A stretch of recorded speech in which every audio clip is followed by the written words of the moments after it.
philosopher, politician, and patriot. The enduring influence of Cicero. But before we start, please support us by pressing like and subscribe buttons. Also turn on the bell notification to get the latest updates. Your support means a lot to us. Thank you.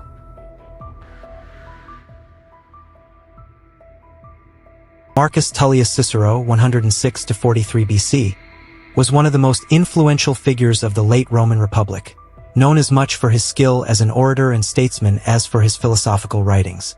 His life unfolded during a period of tremendous political upheaval, marked by the rise of powerful generals, the weakening of the Senate, and ultimately the fall of the Roman Republic. Early life and education.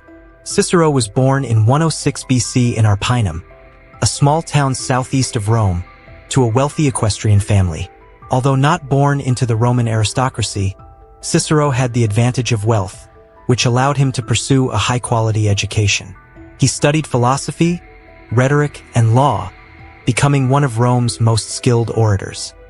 His intellectual pursuits took him to Greece and Rhodes, where he further refined his philosophical understanding, particularly of Stoicism, Epicureanism, and the academic skepticism of Plato's followers. Political career and rise to fame. Cicero's political career began in the law courts, where his oratory and legal acumen quickly earned him a reputation. One of his earliest and most famous legal victories came in 70 BC when he successfully prosecuted Gaius Verres, a corrupt Roman governor of Sicily. His victory against Verres made him a hero of the people and cemented his status as one of Rome's leading advocates. In 63 BC, Cicero was elected consul, the highest office in the Roman Republic. His consulship coincided with a major conspiracy led by Lucius Sergius Catilina, known as the Catiline Conspiracy, which aimed to overthrow the government. Cicero uncovered the conspiracy and delivered a series of speeches, the Catilinarian orations, which led to the execution of several conspirators and the defeat of Catiline. His decisive actions earned him the title Pater Patri, Father of the Fatherland. But they also sowed seeds of enmity with certain factions, particularly populists who opposed the Senate's authority. The fall of the Republic and Cicero's struggles. The years following his consulship were increasingly fraught for Cicero. The political scene in Rome became ever more dangerous as powerful generals such as Julius Caesar, Pompey, and Crassus, the first triumvirate, vied for control. Cicero, a staunch defender of the Republic and the senatorial class, found himself at odds with these figures, especially Julius Caesar. Although he initially supported Pompey, after Pompey's defeat in the civil war against Caesar, Cicero tried to navigate a careful path, even as he disapproved of Caesar's dictatorship. Cicero's personal life was also marked by turmoil during this period. His beloved daughter, Tullia, died in 45 BC, a loss that deeply affected him. In his grief, Cicero threw himself into philosophical writing, producing some of his most enduring works, including On the Nature of the Gods, On Duties, and On Friendship. The aftermath of Caesar's assassination. When Caesar was assassinated in 44 BC, Cicero initially welcomed the event, seeing it as a potential restoration of the Republic. However, the power struggle that followed between Caesar's allies, particularly Mark Antony, and the assassins led to further chaos. Cicero, seeing Antony as a threat to the Republic, launched a series of speeches known as the Philippics, in which he vehemently attacked Antony's character and political ambitions. These speeches were modeled after the famous orations of Demosthenes against Philip of Macedon, hence the name Philippics. Unfortunately for Cicero, these speeches sealed his fate. In 43 BC, Antony, along with Octavian, the future Augustus, and Lepidus, formed the Second Triumvirate, a political alliance that consolidated their power. As part of their consolidation, they created proscriptions, a list of enemies to be eliminated. Cicero, as Antony's most vocal critic, was high on the list. Death and legacy.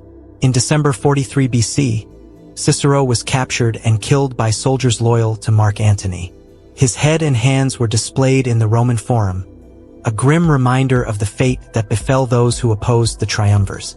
Despite his tragic end, Cicero's influence did not die with him. His works on rhetoric, philosophy, and politics deeply shaped Western thought for centuries to come. He preserved and transmitted much of Greek philosophy to the Roman world, and through his writings to subsequent generations. His ideas on natural law, republican government, and civic duty laid the groundwork for later political thinkers, including during the Renaissance and the Enlightenment.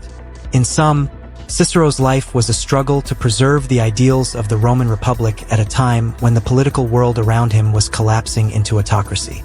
His defense of republican values, his mastery of Latin prose, and his philosophical reflections ensured that he would be remembered as one of the great figures of Western civilization. Cicero's most enduring achievement lies in his role as one of Rome's greatest orators and statesmen. His mastery of rhetoric and eloquence in the law courts and the Senate elevated him to prominence during a time of intense political competition. His prosecution of the corrupt governor Verres and his handling of the Catalan conspiracy in 63 BC, during his consulship, are seen as two of his most notable victories. These events displayed his ability to use persuasive oratory to sway public opinion and defend the Republic. The title Pater Patri, Father of the Fatherland, was conferred on him for saving the Republic from Catalan's plot, cementing his legacy as a protector of Roman law and order. In addition to his political achievements, Cicero is remembered for his philosophical writings, which played a critical role in introducing Greek philosophy to the Roman world. He wrote extensively on ethics, politics, and law, producing works like De Officiis, on duties, De Republica, on the Republic, and De Natura Deorum, on the nature of the gods. Cicero adapted ideas from Stoicism, Epicureanism, and academic skepticism, making them accessible to a Roman audience and bridging the gap between Greek thought and Roman culture. His discussions on the nature of justice, the role of the state, and moral duty influenced political thought for centuries, particularly during the Renaissance and Enlightenment. Cicero is also remembered for his staunch defense of the Roman Republic against the rise of autocracy. He consistently argued for the preservation of the traditional republican system, with its checks and balances, and against the increasing concentration of power in the hands of men like Julius Caesar and Mark Antony. His series of speeches against Mark Antony, known as the Philippics, reflected his deep commitment to republican values, even at the cost of his own life. His opposition to the Second Triumvirate, despite knowing it placed him in great danger, further showcased his unwavering dedication to the principles of liberty and senatorial governance. Lastly, Cicero's legacy endures because of his contributions to the Latin language and literature. His prose style became the standard for classical Latin, influencing the development of Latin literature for centuries. He is often regarded as one of the finest stylists of Latin, and his writings continue to be studied for their clarity, elegance, and persuasive power. His influence extends beyond his own time, as he helped shape the intellectual foundation of Western political and philosophical thought, inspiring figures such as Thomas Jefferson, John Locke, and Montesquieu. Through his speeches, writings, and defense of the Republic, Cicero's legacy, as one of the foremost figures of classical antiquity, remains deeply entrenched in history.